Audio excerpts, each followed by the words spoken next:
करेंगे, बहुत ही सिंपल है. So let's start with income from other sources. Right now in income from other sources interest पहले तो देखो सीक्वेंस में मैं जा रही हूँ. Let us understand interest on income tax refund जो है, interest on income tax refund is taxable under iOS. Okay, iOS को भी अच्छे खासे मार्क्स मिलते हैं और बहुत ईजी है, तो इसका कॉस्ट बेनिफिट एनालिसिस बहुत ही अच्छा है इस चैप्टर का. तो अगर कोई इनकम टैक्स का रिफंड, अच्छा इनकम टैक्स रिफंड अगर मिला, याद रखना इनकम टैक्स रिफंड या इनकम नहीं है, तो ये इनकम नहीं है तो अगर कहीं पीएनएल में एडेड है, क्रेडिटेड है, तो उसको लेस करना पड़ेगा. इनकम टैक्स रिफंड ये आपका इनकम नहीं होता. चलो फटाफट ज्वाइन कर दीजिए. अटेंडेंस अगर कम हो गया तो देखना लेक्चर आपका ये प्राइवेट हो जाएगा, रहेगा ही नहीं लेक्चर यहाँ पे. चलो जल्दी, अटेंडेंस बढ़िया चाहिए. Everybody has to come. Yes yes, very good afternoon. Anshita good afternoon. फटाफट ज्वाइन कर दो ना. फोकस. ओके, तो इनकम टैक्स रिफंड मिला, चलो फटाफट. सो इनकम टैक्स रिफंड आया तो it is not your income, but interest on income tax refund is income under IOS. अब इंटरेस्ट ऑन सेविंग्स, सेविंग्स का इंटरेस्ट मिलता है तो आप ही के इनकम आईओएस में जाएगा, लेकिन याद रखना इधर क्या मिलेगा, eighty TTA. Who can claim this eighty TTA? Non senior resident as well as eighty TTA कौन क्लेम कर सकता है? Anybody who is not 60 years. ये एनआर भी हो सकता है, ये आर भी हो सकता है. लाइफ में एक चीज अभी आप समझ के लो, रेसिडेंट वही होता है, सीनियर सिटीजन वही होता है जो रेसिडेंट है एंड 60 इयर्स के ऊपर है या 80 एंड अबव, बट उसका रेसिडेंट होना बहुत जरूरी है. सिर्फ रेसिडेंट बंदा ही सीनियर या वेरी सीनियर सिटीजन हो सकता है. Do you understand this? Yes, आगे जाएंगे. Now interest on FD plus savings, FD plus savings का इंटरेस्ट होगा तो ऑफकोर्स आईओएस में टैक्स होगा, लेकिन याद रखना एटीटीटी बी का डिडक्शन मिलेगा. Yes, very very good afternoon बेटा, जल्दी जल्दी ज्वाइन कर दीजिए. तो आपको एटीटीटी बी का डिडक्शन मिलेगा जो सिर्फ रेसिडेंट सीनियर सिटीजन को है. Only are can be a resident. ना ये जो रेसिडेंट सीनियर सिटीजन है ये सीनियर हो सकता है या ये वेरी सीनियर भी हो सकता है. आगे, इंटरेस्ट ऑन पीपीएफ क्या होता है? एग्जम्प्ट फ्रॉम टैक्स होता है. इंटरेस्ट ऑन पीपीएफ पे मिलने वाला जो इंटरेस्ट होता है वो एग्जम्प्ट होता है. Interest on PPF is exempt from tax. Now interest on gold monetization bonds is also exempt. Okay, so interest on what? Gold monetization bonds, ये भी क्या होता है? Exempt होता है. So interest on gold monetization bonds is also exempt from tax.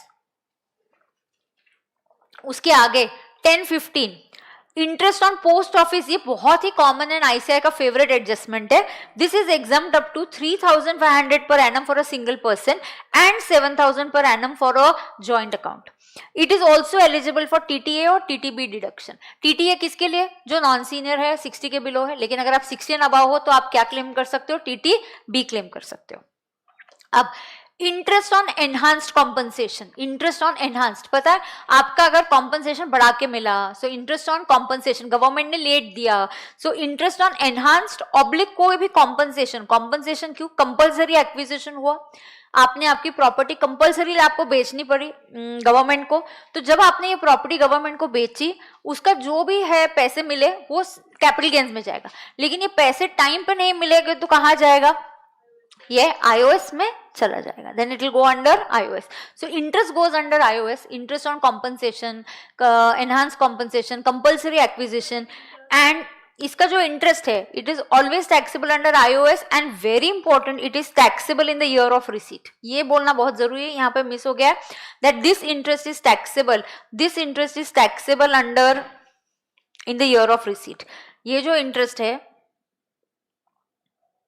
it is taxable in the year of receipt. तो ये taxable होता है in the year of receipt and यहाँ 50% fixed expenses are allowed. So 50% fixed खर्चा allowed है, that means इसमें से actual expenses will be ignored. कुछ भी एक्चुअल खर्चा हुआ आपका इस कॉम्पनसेशन को रिसीव करने में या गवर्नमेंट को फॉलो अप करने में, तो ये जो actual expenses shall be ignored. तो बिल्कुल ये एक्चुअल एक्सपेंसेस हम कंसिडर नहीं करेंगे. ये एक्चुअल एक्सपेंसेस क्या होंगे? टोटली इग्नोर हो जाएंगे. Interest is taxable in the year of receipt and इसके जो एक्चुअल एक्सपेंसेस है वो हम कर देंगे इग्नोर. करेक्ट. अब ये बहुत बार पूछा जाता है, आपको जानबूझ के दिया जाएगा this relates, the interest relates to 2 years back, 3 years back, लेकिन तभी टैक्स नहीं करना है. When should you tax it? You have to tax it when you receive it. So it will be taxed when it is received. Is that clear to everybody? So it will get taxed when it is received. Okay, now dividend income. Now देखो मैं generally आपको बोलती हूँ कि IOS and PGBP are interchangeable. But dividend income नहीं। कुछ income है जो हमेशा सिर्फ और सिर्फ आईओएस में आएंगे, उसका सबसे बढ़िया एग्जांपल है डिविडेंड। कुछ भी हो जाए, डिविडेंड और किसी हेड में जा ही नहीं सकता। कैजुअल इनकम किसी और हेड में जा ही नहीं सकता।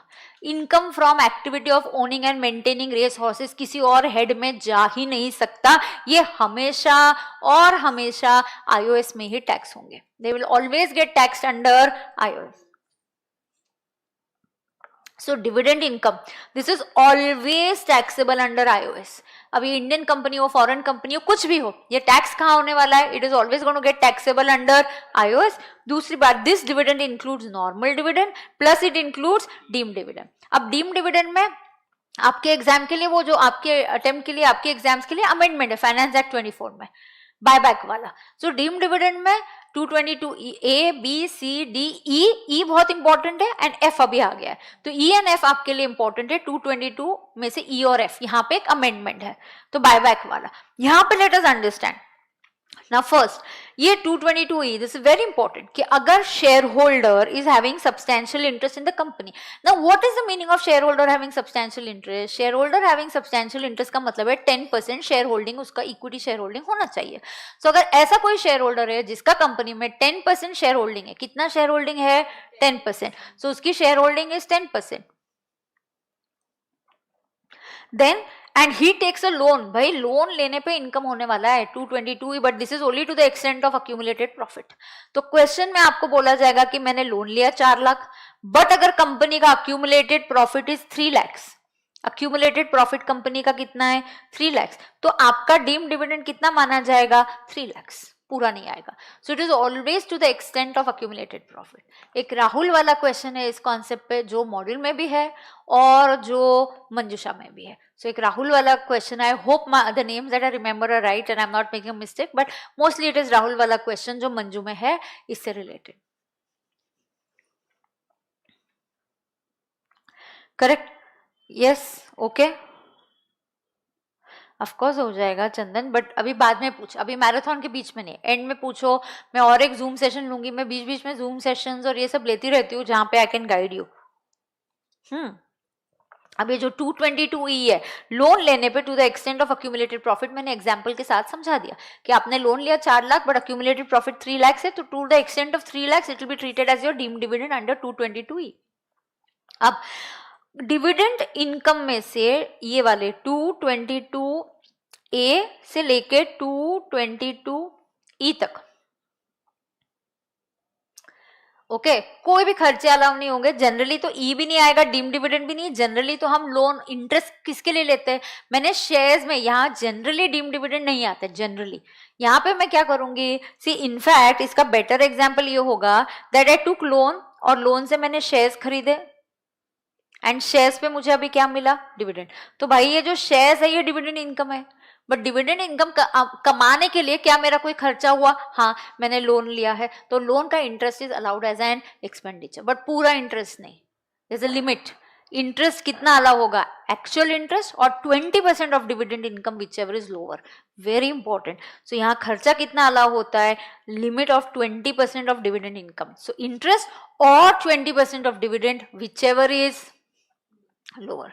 तो आपको कितना अलाउ होने वाला है? इंटरेस्ट और 20% of dividend whichever is lower.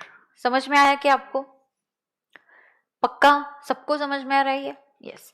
उसके बाद बायबैक, वेरी इंपॉर्टेंट। बायबैक क्या हुआ? Buyback, is company allowed to do buyback of it shares? Yes, company buyback में शेयर्स खरीद सकती है। जब कंपनी आपसे बायबैक में शेयर्स खरीदेगी तो क्या होने वाला है? आपको पैसे मिलेंगे। ये पहले कैपिटल गेन्स में जाता था, आपको अब जो भी पैसे मिलेंगे आपका डिविडेंड माना जाएगा, डिविडेंड ही माना जाएगा। So suppose on that buyback, and very important, इस डिविडेंड में से कोई भी खर्चा अलाउ नहीं होगा, कोई भी नहीं, कुछ भी हो जाए इसमें से कुछ भी खर्चा अलाउ नहीं होगा। This will be treated as deemed dividend and no expenses will be allowed from such dividend. तो आपको अगर कंपनी ने शेयर्स के लिए 4 लाख दिए, so you got 4 lakhs, 4 lakhs will be your IOS income. Actually, technically आपने शेयर्स बेचे, technically आपने क्या किया है? कंपनी आपसे शेयर्स खरीद रही है, आप as a share holder shares बेच रहे हो, तो टेक्निकली आपके हैंड्स में कैपिटल गेन्स आता है, बिल्कुल अभी भी आएगा। तो आप बोलोगे मैम शेयर्स बेचने पे तो मुझे 4 लाख मिला और वो 4 लाख तो ऑलरेडी आईओएस में चला गया। बिल्कुल, तो अब वो 4 लाख सेल कंसिडरेशन जीरो माना जाएगा because that has already been taxed under IOS, that has already been taxed under IOS, that has already been taxed under IOS. अब क्या होगा, सेल कंसिडरेशन जीरो, आपने जो प्राइस पे शेयर्स खरीदा वो खरीदा, तो आपको हमेशा बायबैक के स्कीम में आपका कैपिटल लॉस आएगा और जो भी पैसे, क्योंकि सिर्फ कॉस्ट आएगी, उधर सेल जीरो होगा। सेल जीरो क्यों होगा मैम? एक्चुअली मुझे शेयर्स के लिए 4 लाख मिले भाई, लेकिन वो इनकम टैक्स बोल रहा है treated as deemed dividend under 222F, वो डीम्ड डिविडेंड अंडर 222F। बराबर है क्या? किसी को कोई प्रॉब्लम है क्या? नहीं। आगे कैजुअल इनकम, तो ये डिविडेंड वाला पार्ट हो गया। Dividend will always be taxable. अच्छा, डिविडेंड में और एक बात है, डिविडेंड की टैक्सेबिलिटी कैसे होती है ना? जो डिविडेंड होता है, डीम डिविडेंड, जो डिविडेंड है जनरली अगर एजीएम वाला डिविडेंड है, it is taxed in the year in which it is declared. जब आप डिविडेंड डिक्लेयर करते हो उस साल में टैक्स होता है। Interim dividend is taxed when it is actually received, unconditionally received, कि बाबा गारंटी अभी मिलने वाला है, जैसे डिविडेंड वारंट इशू हो गए, अनकंडीशनली रिसीव होने की संभावना हो गई है कि आपके डिविडेंड वारंट डिस्पैच हो चुके हैं। Deem dividend generally would be tax in the year of receipt, जब मिलेगा। डीम डिविडेंड क्या होता है? आप शेयर होल्डर को क्या मिला? आपको एसेट्स मिले कंपनी के, शेयर होल्डर को एसेट्स मिले, करेक्ट है? आपको लोन मिला, आपको लिक्विडेशन के दौरान पैसे मिले, this is your deem dividend. Buyback के टाइम पैसे मिले, ये डीम डिविडेंड है, करेक्ट है? यस। आगे देखो, अब मैं बात करूंगी कैजुअल इनकम की। कैजुअल इनकम में winnings from lottery, horse races, games, ये सब है, card games, and this is tax at a flat rate of 30% under 115 BB। This is tax at a flat rate of 30% under section 115 BB। बराबर है? किसी को problem है यहाँ पे? Anybody having any problem? This is tax under 115 BB, 30%। अच्छा, casual income हमेशा iOS में ही आएगा। कैजुअल का सिर्फ इनकम कंसीडर होगा, लॉस टोटली इग्नोर किया जाता है।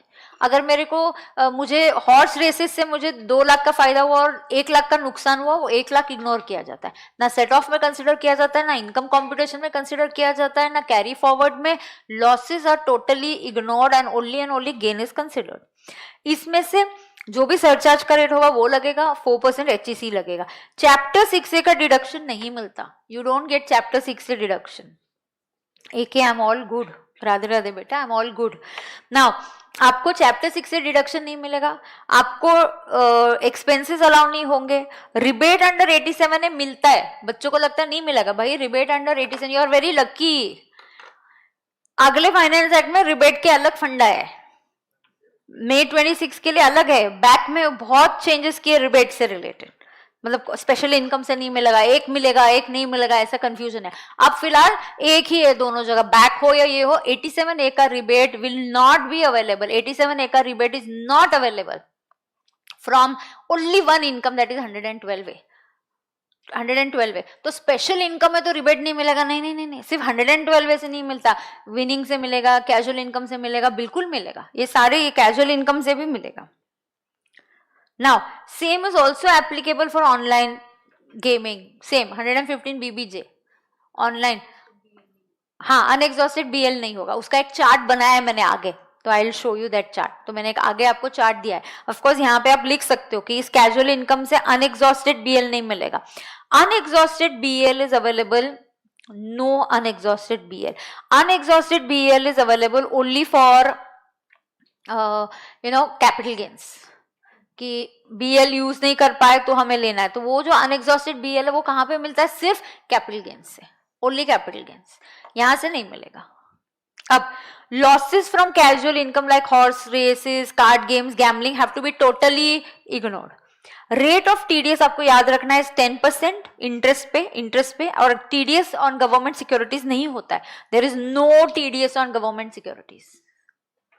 बराबर है? यस iOS पे इंडिपेंडेंटली अलग से क्वेश्चन आने के चांसेस बहुत कम है, कहीं उसको एमसीक्यू केस सिनेरियो में डाल देंगे, कहीं बड़े क्वेश्चन में डाल देंगे, या किसी छोटे क्वेश्चन के साथ उसको क्लब करके भी दे सकते हैं, कैसे भी दे। It is a very good chapter जहां पे मार्क्स फुल मिल सकते हैं, स्कोर कर सकते हो, बहुत ईजी है। अब देखो एडवांस फोरफिटेड याद आ रहा है क्या आपको? What is advance forfeited? मैंने प्रॉपर्टी बेची, प्रॉपर्टी बेचने पे मुझे एडवांस मिला, लेकिन डील कैंसिल हो गई, तो मैंने एडवांस क्या कर लिया? फोरफिट कर दिया। और एडवांस अगर मैंने फोरफिट कर दिया तो मेरा इनकम हो गया अंडर iOS। बहुत लॉजिकल। लेकिन ये लॉजिक इनकम टैक्स डिपार्टमेंट को AY 15-16 में समझी, उसके पहले they used to take it under capital gains.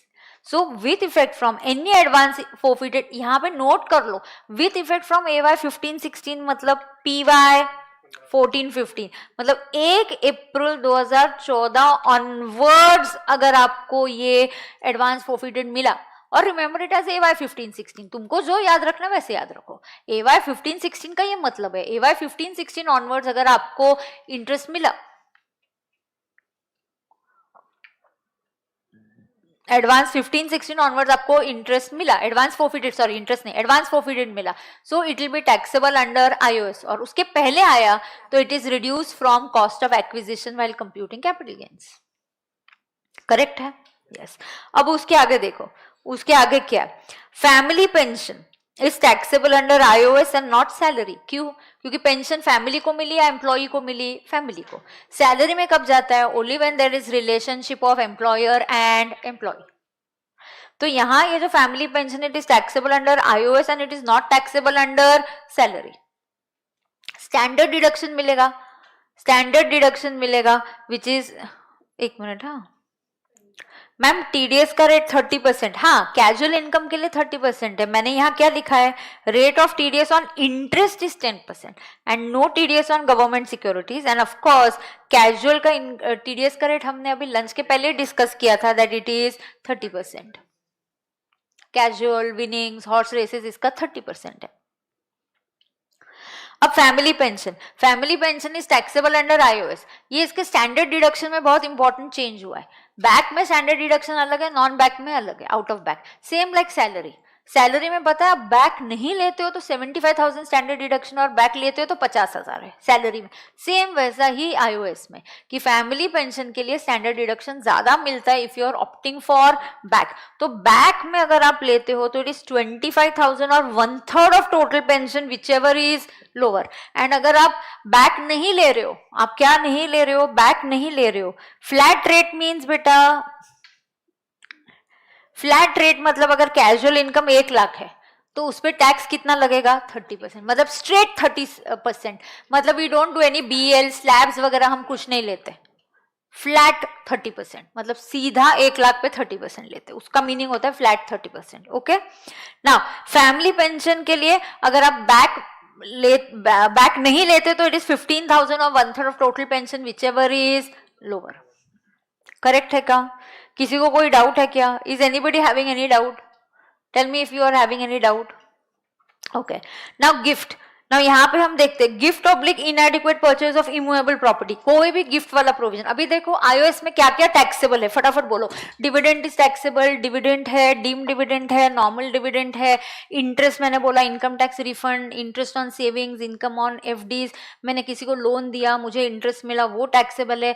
But कुछ इंटरेस्ट एग्जम्प्ट है, जैसे PPF, gold monetization, then you know interest on post office is exempt up to 3,500। Yes, family pension received by armed forces is exempt. Yes, but you have family pension is taxable under iOS. Advance forfeited taxable under iOS. Interest on compensation taxable under iOS.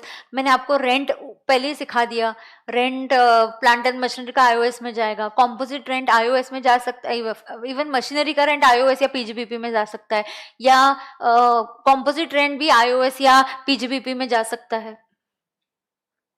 Correct है? Deem dividend हो गया, loan हो गया, इसमें क्या, यही तो important है। इंटरेस्ट, वो पोस्ट ऑफिस का एक एडजस्टमेंट इंपॉर्टेंट है, नेट इंटरेस्ट दिया होगा तो ग्रॉस अप करना है, कैजुअल इनकम एक इंपॉर्टेंट है, और अब गिफ्ट इंपॉर्टेंट है।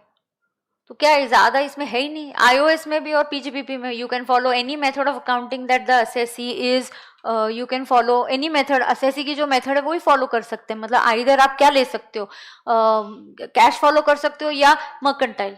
तो क्वेश्चन आपको ध्यान से पढ़ना है कौन सा हम फॉलो कर रहे हैं, बराबर है। अब इसमें देखना क्या है, इसमें देखना गिफ्ट के पॉइंट्स में थोड़े से पढ़ के दिखाती हूँ आपको, बस एक केस स्टडी करेंगे। और गिफ्ट यहाँ iOS में ज्यादा कुछ नहीं है, नॉमिनल एकदम इजी वाला ही है।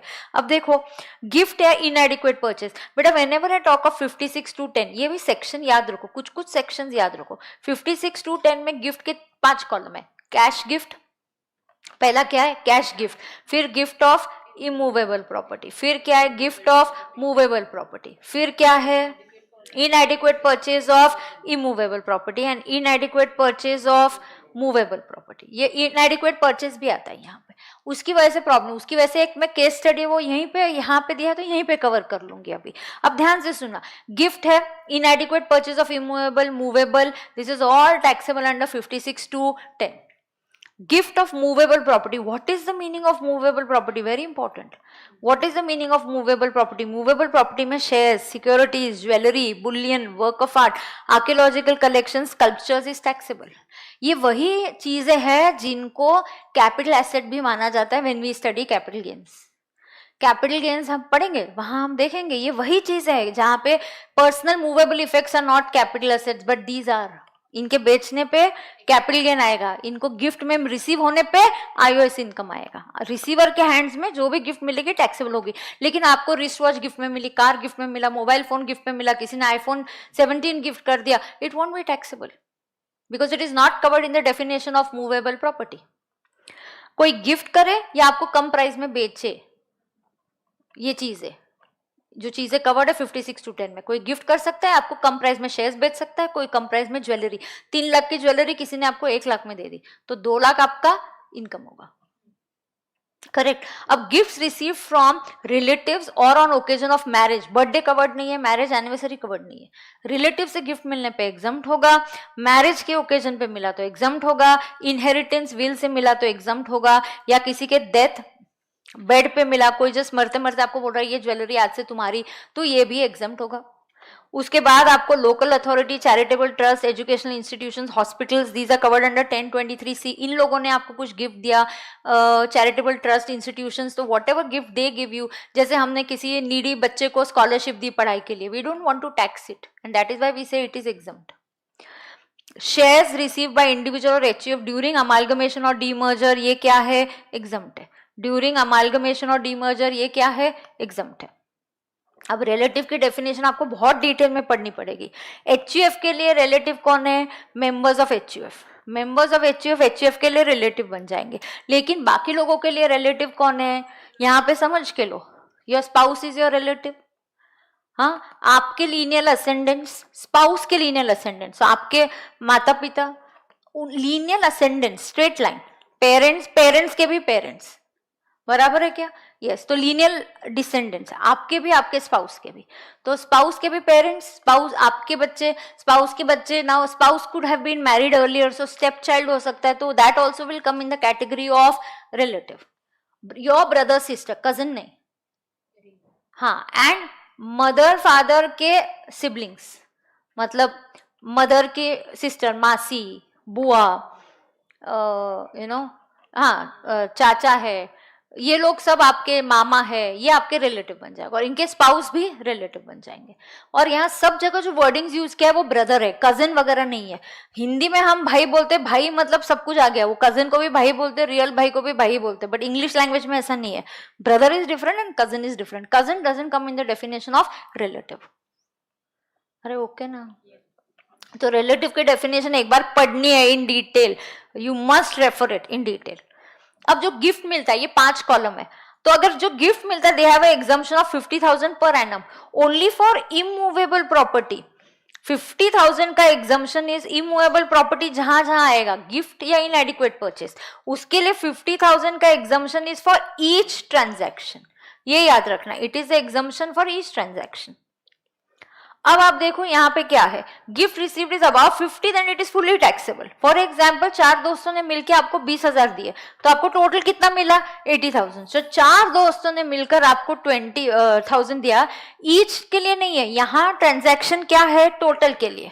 आपको 4 कॉलम 5 कॉलम है, ये देखो कैश गिफ्ट बोला था आपको, कैश गिफ्ट के लिए टोटल एग्जम्पशन पूरे साल भर के लिए आपको 50,000 है, इमूवेबल के लिए ईच 50,000, फिर मूवेबल के गिफ्ट के लिए फिर से टोटल 50। जहां जहां इमूवेबल है वहां the exemption is for each transaction. ये इनएडिक्वेट ऑफ मूवेबल आ गया तो यहाँ पे टोटल 50,000 आ गया। नाउ 4 दोस्तों ने मिला के 20,000 इंटू 4 आपको 80,000 दिया, तो बेटा क्या टैक्सेबल होगा, entire 80, I can't say 30 is taxable, what is taxable, 80 is taxable. Once I cross 50 the entire amount is taxable. Once I cross 50 then what happens, entire amount is taxable. Are you understanding that? So once I cross then the entire amount becomes taxable. बराबर है।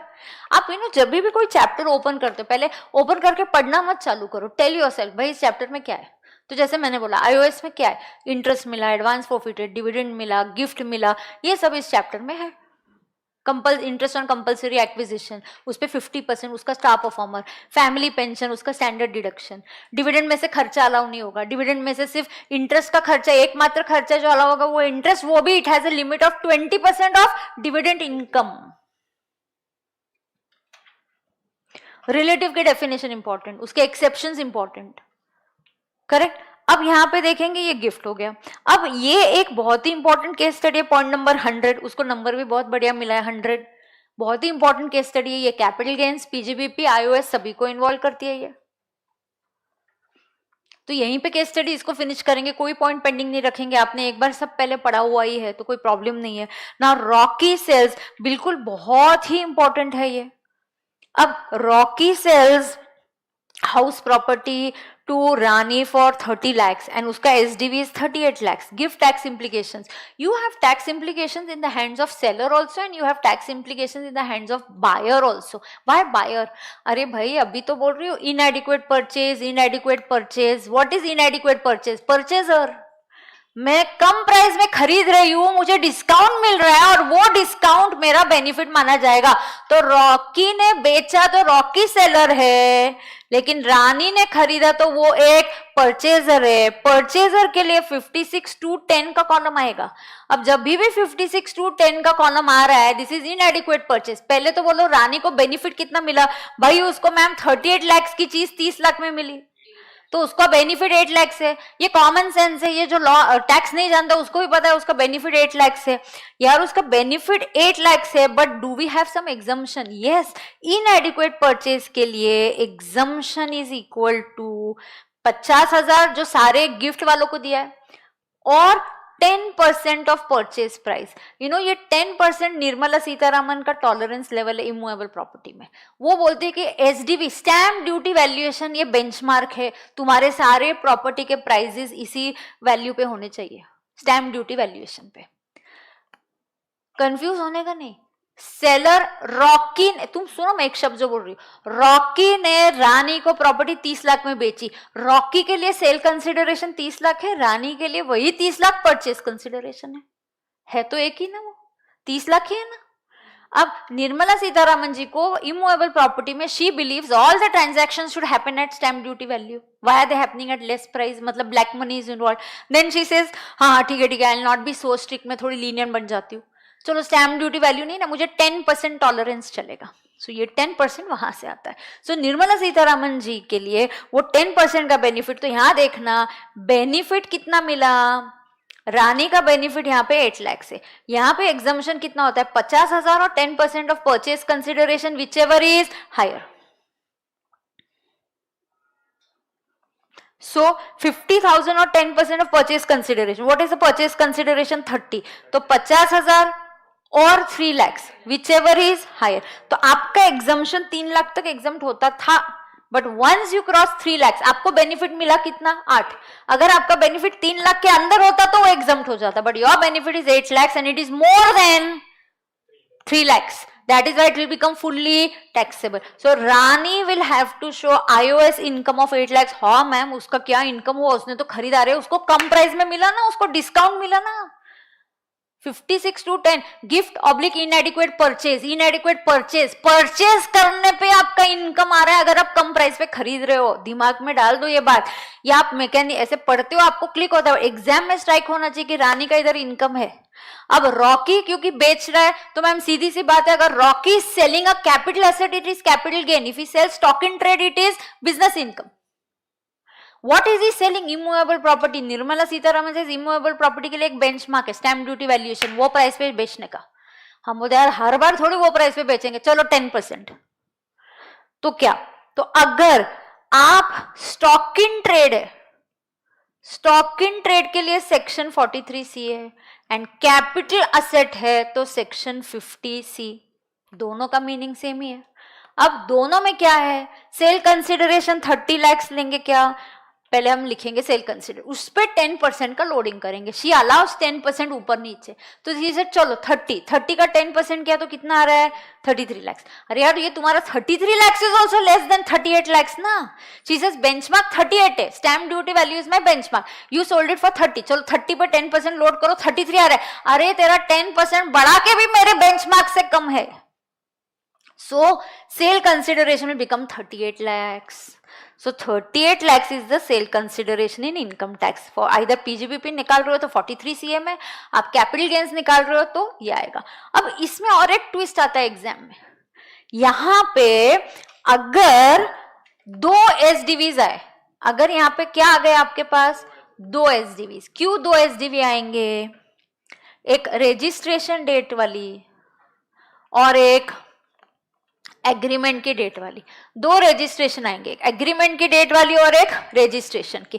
तो agreement की date वाला SDV आएगा और ये SDV आएगा. Agreement का डेट वाला SDV is considered if advance is received in digital mode. कुछ तो एडवांस एग्रीमेंट के टाइम आपको कहाँ कैसे आना चाहिए, advance is received in ECS mode. ECS means your, आपको अभी आज ही हमने टीम समझा दी, कैश की टीम में कौन है और ECS की टीम में कौन है.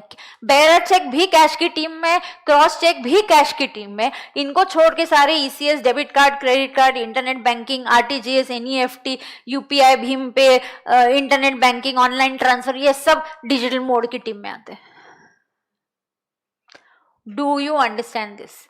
एंड सो अगर 2 SDV आए तो ये कौन सा वाला SDV लेंगे, कंसिडर एग्रीमेंट वाला SDV if advance is received in ECS mode. So agreement वाला तभी मिलेगा, वो नहीं है कैश में आए तो भाई हम रजिस्ट्रेशन वाली डेट, रजिस्ट्रेशन बाद में होता है तो उसका SDV तभी बढ़ा हुआ होगा, फिर आपको वो लेना पड़ेगा.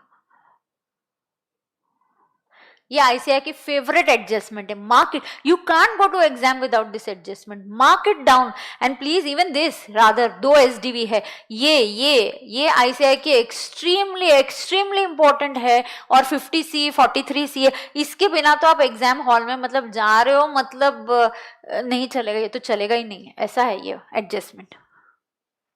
Understood? Are you understanding this?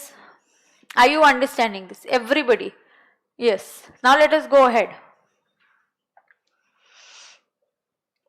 आगे कभी कभी ये गिफ्ट, अच्छा एक और नोट, परचेजर अगर रानी TDS उसको डिडक्ट करना पड़ेगा 1% का. अगर परचेज वैल्यू या SDV कोई भी एक वैल्यू 50 लाख के ऊपर चली जाती है तो आपको TDS कट करना पड़ता है. घर खरीदने पे TDS करना पड़ता है. हो गया आपको TDS, अभी अभी धीरे धीरे आ रहा है, इंटरेस्ट के रेट्स पता चल रहे. यहाँ पे आप घर इमूवेबल प्रॉपर्टी 50 लाख के ऊपर खरीदोगे तो आपको TDS करना पड़ता है. मैम किस पे करना पड़ता है, 1% ऑन परचेज प्राइस और SDV whichever is higher, क्योंकि इमूवेबल प्रॉपर्टी के लिए SDV के बिना कुछ चलता नहीं है निर्मला सीतारमन को. करेक्ट है? करेक्ट है. तो घर बेचोगे, इमूवेबल प्रॉपर्टी बेचोगे as a capital asset 50C आएगा, एज PGBP 43C आएगा. Sale 110% compare with SDV. SDV भी में गुगली आ गई, 2 SDV आ गए, एक एग्रीमेंट वाला एक रजिस्ट्रेशन वाला. तो एग्रीमेंट वाला लेने को अलाउड है if at the time of agreement some advance was received in ECS mode. मतलब मुझे तसल्ली हो गई कि हाँ देखो चेक से पैसे गए थे, ये एग्रीमेंट जेन्युइन है. करेक्ट है? Okay done. आगे अब मेडिकल एक्सपेंसेस भी होते कोविड के टाइम. अगर किसी को कोविड हो गया और उसके मेडिकल एक्सपेंसेस किसी आपके दोस्त ने आपको हेल्प किया तो आपको फ्री में मिला, गिफ्ट जैसा ही हो गया. बट इसको हमने एग्जम्पशन दिया था, we didn't want to tax it, so we said if somebody helps you, covid medical expenses, कोई पर्सन किसी भी व्यक्ति को हेल्प कर रहा है तो ये एग्जम्प्ट हो जाएगा। ए बी एंड सी ये क्या हो जाएंगे, ये सारे एक्सपेंसेस क्या है, एग्जम्प्ट है। बी, एम्प्लॉयर पैसे दे रहा है फैमिली को, क्यों, क्योंकि आपकी डेथ हो गई एम्प्लॉय की, इसलिए एम्प्लॉयर फैमिली मेंबर को पैसे दे रहा है। Any other person giving money, neighbour is giving money to the family, क्योंकि किसी की डेथ हो गई तो 10 लाख तक देना अलाउड है। फिर ये सब क्या होने वाला है, नॉट टैक्सेबल, नॉट टैक्सेबल। किसी ने कोविड में आपकी हेल्प करी और 1 लाख का ट्रीटमेंट का खर्चा किया, कि मेरे नेबर की यहाँ अगर किसी की डेथ हो गई earning member and I feel अरे 2 छोटे जो बच्चे कैसे उनकी पढ़ाई ये सब होगा, so I can go and give them a gift up to 10 lakhs। Employer कितनी भी अमाउंट की गिफ्ट दे सकता है, it won't be no limit, ये सब टैक्स फ्री होगा, लेकिन जेन्युइन होना चाहिए। डेथ या मेडिकल ट्रीटमेंट कोविड के वजह से है, 6 महीने कोविड होने के बाद आपकी डेथ हो गई, या ट्रीटमेंट, हाँ कोविड हो गया आज और 4 साल बाद आप ट्रीटमेंट कर रहे हैं, ऐसा थोड़ी होगा। कोविड पॉजिटिव रिपोर्ट होना चाहिए, doctor certificate, death certificate, medical certificate, ये सब अवेलेबल होना चाहिए, तो ये एग्जम्प्ट हो जाएगा। करेक्ट है। आगे इंश्योरेंस मैच्योरिटी, ये एक इंपॉर्टेंट मुद्दा है आईओएस में। 1 मिनट, इंश्योरेंस मैच्योरिटी यहां तक है, एक साथ ही कराती हूँ। पहले अदर इनकम, अच्छा फिर 111 फिर हो गया, अच्छा इतना ही बचा है, ओके। इंश्योरेंस ही, अब यहां पे देखते हैं insurance applause and understand what is 1010D। What is 1010D, what does 1010D से। अगर आप इंश्योरेंस प्रीमियम LIC, इसके लिए एक्चुअली हमारे क्लास का नोट्स एक चार्ट है, वो बहुत ही बढ़िया है, बहुत ही बढ़िया चार्ट है, ठीक है। तो आपको LIC के मैच्योरिटी प्रोसीड्स मिले, 1 मिनट चैट्स बंद हो गए, हाँ ओके, आपको LIC के क्या मिले, मैच्योरिटी प्रोसीड्स मिले। कंडीशन है अगर ये पॉलिसी बिफोर 1 अप्रैल 2012 है तो it should be 20% of sum assured, तो एग्जम्प्ट हो जाएगा। Premium should be with in 20% of sum assured before. अगर ये पॉलिसी आफ्टर, ये सबसे कॉमनली पूछे वाले 1 अप्रैल 2012 है तो it should be 10% of sum assured. Premium क्या, premium should be equal to 10% of sum assured. ऐसा हुआ, okay, so before 1 April 2012 20% of sum assured, after है तो 10% ऑफ सम एश्योर्ड। और फिर क्या होगा, जो भी मैच्योरिटी प्रोसीड्स आए एग्जम्प्ट होगा। फिर आया 1 अप्रैल 23, इन्होंने बोला अभी 10% भी चाहिए प्लस प्रीमियम की अमाउंट 5 लाख भी चाहिए। ऐसा हुआ तो सारे maturity proceeds will be exempt. क्या एग्जम्प्ट होंगे, जो भी LIC से मैच्योरिटी प्रोसीड्स मिले वो एग्जम्प्ट होंगे। ऐसा नहीं हुआ तो टैक्सेबल होंगे, और टैक्सेबल कहाँ होंगे, आईओएस में। तो एग्जम्प्ट कब होगा वो याद रखो, फिर बचे हुए केस में क्या होगा, टैक्सेबल होगा। 1010D क्या बोलता है, अगर 1 अप्रैल 2000 पहले की पॉलिसी है तो प्रीमियम हमारा कितना होना चाहिए, 20% ऑफ सम एश्योर्ड। आफ्टर की है तो प्रीमियम होना चाहिए 10% ऑफ सम एश्योर्ड। 1 अप्रैल 23 के बाद की पॉलिसी है 10% ऑफ सम एश्योर्ड होना चाहिए plus premium total should not exceed 5 lakhs। तो लोग क्या करेंगे, अलग अलग, तुम कॉमन सेंस से सोचो तो याद आता है, लोग क्या करेंगे 4 पॉलिसी खरीदेंगे 5-5 लाख की, 5-5 लाख का प्रीमियम नहीं चलेगा। 5 lakh premium is for all the policies involve. नहीं तो फिर ये प्रोविजन बना के गवर्नमेंट बोलेगी हमारा क्या फायदा, कहाँ हुआ। हम बोलेंगे 5 लाख तक प्रीमियम है तो एग्जम्प्ट है, 5 लाख के ऊपर है तो टैक्स है। लोग बोलेंगे इधर LIC वाले को बोलेंगे चल 5-5 लाख की मेरी 10 पॉलिसी निकाल। नहीं, टोटल प्रीमियम जब तक 5 लाख तक है वो पॉलिसी के मैच्योरिटी प्रोसीड्स एग्जम्प्ट होते हैं। मैच्योरिटी प्रोसीड्स क्या होता है, जो भी आपको पैसे मिले, आपका इनकम क्या होता है, अगर ये टैक्सेबल हो गया, what is your income, your income is equal to maturity proceeds. क्या इनकम है आपका, maturity proceeds minus premium paid till date. जितना भी आपने प्रीमियम पेड किया और उसके अगेंस्ट आपको जो मैच्योरिटी प्रोसीड्स मिले, जो इनकम है, it will gate taxable under iOS. अगर ये 10%, 20%, 5 लाख ये क्राइटेरिया आपका सेटिस्फाई नहीं हुआ तो जो भी मैच्योरिटी प्रोसीड्स मिलेगी it will B taxable under IOS. And generally when the policy is taxable आपको टीडीएस भी कट करना पड़ता है, ये हम टीडीएस के चैप्टर में सीखेंगे।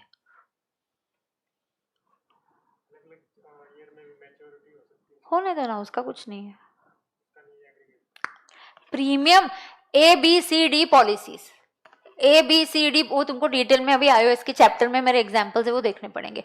हाँ, पॉलिसीज कौन सी है? ए बी सी डी, इसका 2 लाख, इसका 1 लाख, इसका 1 लाख, इसका 2 लाख। तो तुम्हारी इच्छा, तुम ये 3 एग्जाम कराओ या ये 3 एग्जाम कराओ, मतलब नहीं ये नहीं, ये नहीं, ऐसे नहीं, 4 हुआ ना फिर।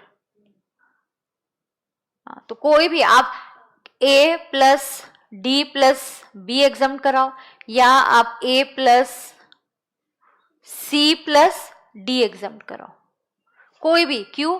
जब तक अमाउंट कितना आ रहा है? 5 लाख। ए का प्रीमियम 2 लाख, डी का प्रीमियम 2 लाख और बी का प्रीमियम 1 लाख, तो प्रीमियम की टोटल हो गई 5। तो जब भी ए बी और डी मैच्योर होंगे ये एग्जम्प्ट हो सकते हैं, या आप चूज करो ए सी और डी, लेकिन चारों पॉलिसी एग्जम्प्ट नहीं होंगे। क्यों? क्योंकि policies that will be exempt उनके premium should not exceed 5 lakh. 5 lakh plus 10% of the sum assured की लिमिट के अंदर आने चाहिए। Is that clear to everybody? अरे भाई क्लियर है कि नहीं है? अरे बोलो ना यार, क्लियर और नॉट क्लियर? ओके, सो ये वही बोला गया है, मैच्योरिटी प्रोसीड रिसीव्ड और एग्जाम्ड अंडर 1010D, उसकी कंडीशंस है। क्या कंडीशंस है? अगर पॉलिसी बिफोर 1 अप्रैल 2012 है, premium should be 20% of sum assured, then the maturity proceeds are exempt, बच गए।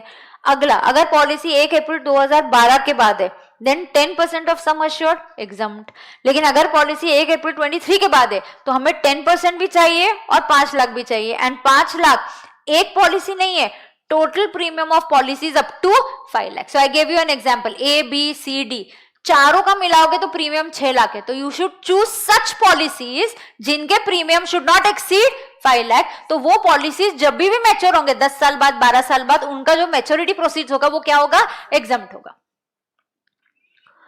If maturity proceeds are not exempt, then they will be taxable under iOS. और अगर टैक्सेबल हुआ तो भाई इनकम कितना होगा? Income will be maturity proceeds minus premium paid till date. अगर इंश्योरेंस प्रोसीड्स डेथ पे मिले तो हमें कुछ नहीं देखना भाई, ऑलरेडी इंसान मर गया है, हमें उसको छेड़ना नहीं है। फैमिली वाले बोलेंगे क्या चल रहा है, तुम टैक्स लगा रहे हो हमारे ऊपर। फिर वो 10% का क्राइटेरिया नहीं देखना, 5 लाख का नहीं देखना, 20 का नहीं देखना। अगर डेथ हो गई और डेथ के टाइम फैमिली मेंबर्स के हाथ में पैसे है तो खबरदार उसको टैक्सेबल करने का नहीं, it will be always be exempt.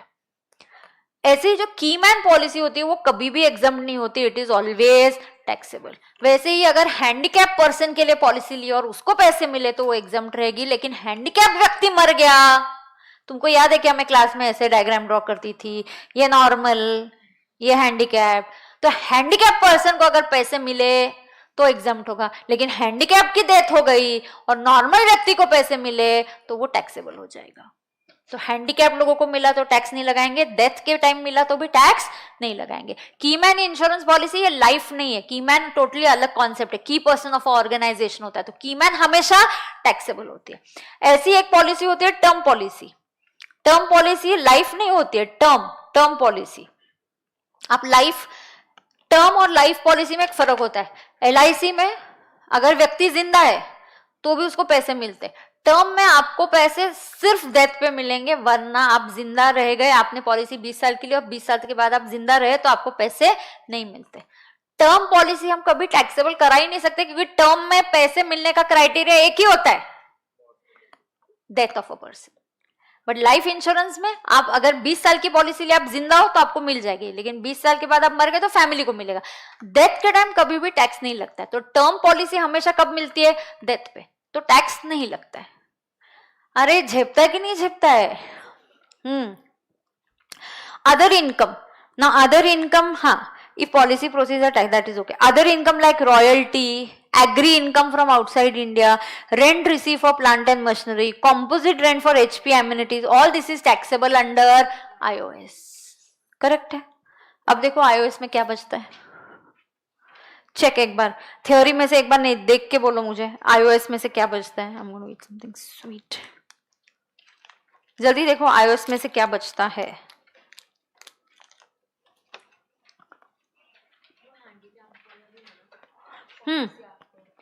वो बोला ना, बोलते हो 15%।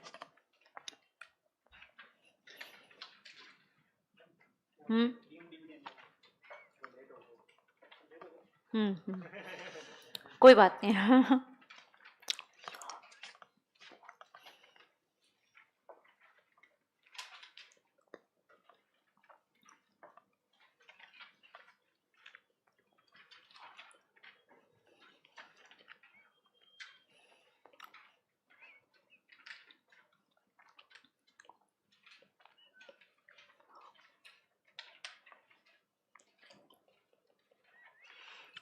यूलिप नहीं है अपने को.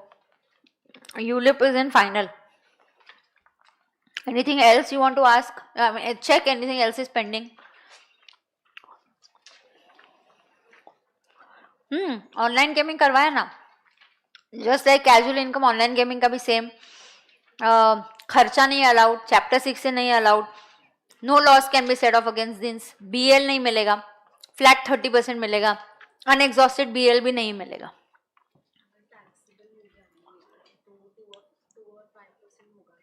कौन सा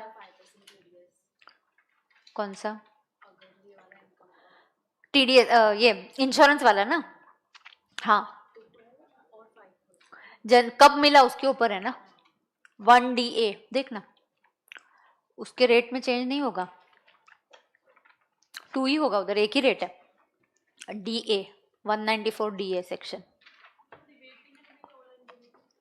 मिलेगी ना. ऑनलाइन गेमिंग पे रिबेट मिलेगी. रिबेट किस पे नहीं मिलेगा? 112 A पे.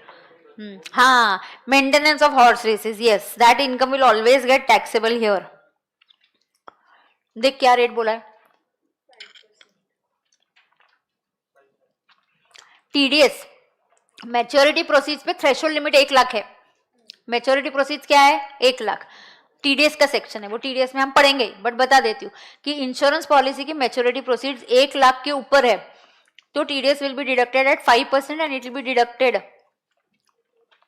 एट 5%. ओके, अरे ओके ना. 194 DA ही देख रही है ना. हाँ, ओके. अब सुनो, यस, पहले तो हैंडीकैप पर्सन के लिए पॉलिसी ली तो उसका क्राइटेरिया होता है 15% ऑफ सम एश्योर्ड. ये एक रह गया पॉइंट. 111B में activity of owning and maintaining horse races will always be taxable under IOS. Owning and maintaining horse races will always be taxable under IOS. Correct ma'am. Disallowable section 58, कौन से खर्चे डिसअलावेबल है? Already सिखा दिया कि lottery से कुछ नहीं अलाउ होगा. एंड हमेशा याद रखना कॉमन सेंस से, पीजीबीपी के जो डिसअलाउबल है वो यहाँ कंटिन्यू होंगे. Any payment in excess of 10,000 cash में किया तो disallow. Relative to payment disallowed. Payment without TDS तो 30% खर्चा डिसअलाउ होगा. अच्छा, अगर आपने rent of plant and machinery IOS में लिया और प्लांट एंड मशीनरी आप ही की है तो आपको डेप्रिसिएशन भी मिलेगा which will be as per section 32. तो पीजीबीपी एंड आईओएस सेम. तो अगर आप किसी को पेमेंट इंटरेस्ट का पेमेंट कर रहे हो, किसी को बिना टीडीएस के पेमेंट कर रहे हो, तो 30% खर्चा डिसअलाउ होगा. और एनआरए तो 100% डिसअलाउ होगा. So these things are already there. समझ में आ रहा है क्या?